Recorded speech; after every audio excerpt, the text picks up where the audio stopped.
What if I told you, the most powerful person in the room is usually the quietest one? Not the loudest. Not the angriest. Not the most emotional. But the one who doesn't react. When insulted, they don't snap.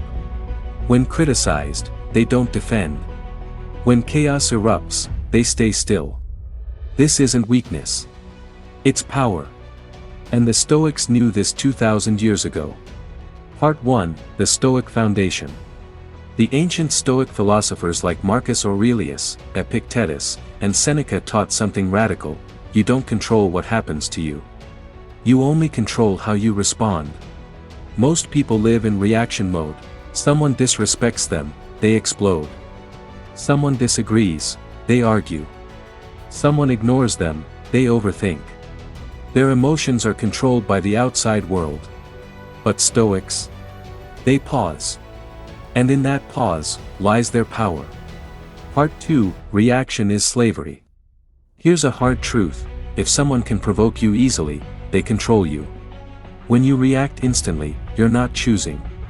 You're obeying your emotions. Epictetus once said, "It's not what happens to you, but how you react to it that matters." Think about modern life in America today. Social media outrage. Political arguments. Workplace drama. Relationship conflicts. Everyone reacts instantly. But the Stoic understands something deeper: reaction is emotional slavery. Response is conscious freedom. When you react, you give away your authority. When you choose your response, you reclaim it. Part 3, the Power of the Pause. Between stimulus and response, there is a space. Most people never see it.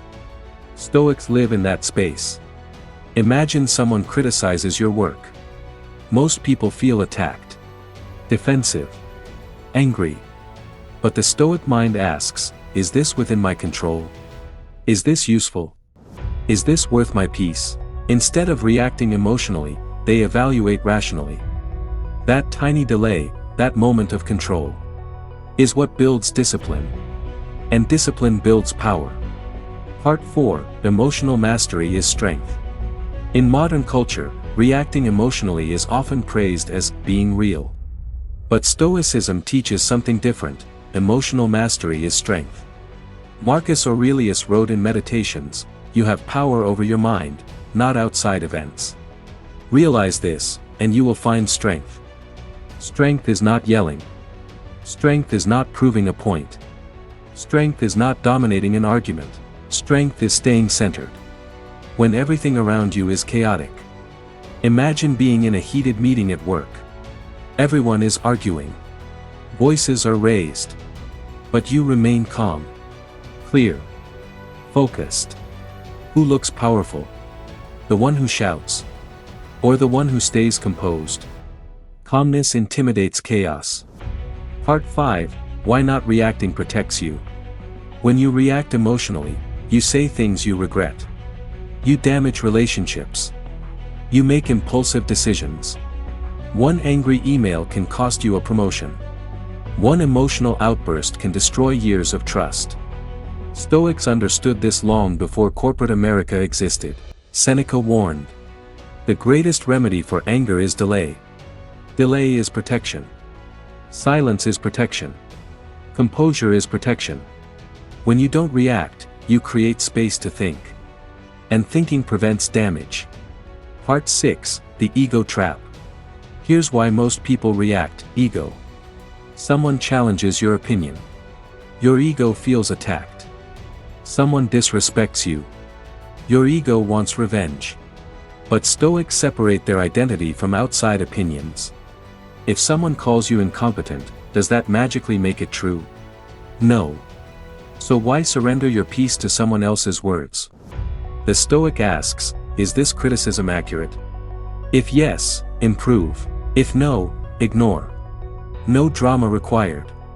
Part 7, The World is Chaotic. America moves fast. News cycles are aggressive. Social media amplifies outrage. Everyone is expected to have an opinion instantly. But Stoicism teaches strategic silence. Not every comment deserves a response. Not every insult deserves attention. Not every battle deserves your energy. Marcus Aurelius ruled an empire during war and plague. Yet he wrote about inner calm. If he could practice composure under that pressure, what excuse do we have during a Twitter argument? Part 8, The Secret Advantage. Here's the hidden benefit: when you don't react, people underestimate you. They think you're passive. But in reality, you're observing. You're gathering information. You're analyzing motives. You're choosing the right moment. Reaction is predictable. Calmness is strategic. The Stoic becomes unreadable. And in negotiations, leadership, relationships, the unreadable person holds power. Part 9, How to practice this daily. Here's how you can apply Stoic non-reaction starting today. Pause before responding. Even 5 seconds changes everything. Lower your voice during conflict. Calm tone controls the room. Ask questions instead of defending yourself. Journal your emotional triggers. Awareness builds control. Remind yourself daily, I control my mind, not the world. This isn't about suppressing emotions. It's about mastering them. Big difference. Final message. The Stoics didn't avoid emotion. They refused to be ruled by it. When you stop reacting impulsively, you gain clarity. You gain authority. You gain respect. And most importantly, you gain peace. In a world addicted to outrage, calmness is rare. And rare is powerful. So next time someone tries to provoke you, don't react. Observe. Pause. Choose. Because the one who controls their reaction, controls their life.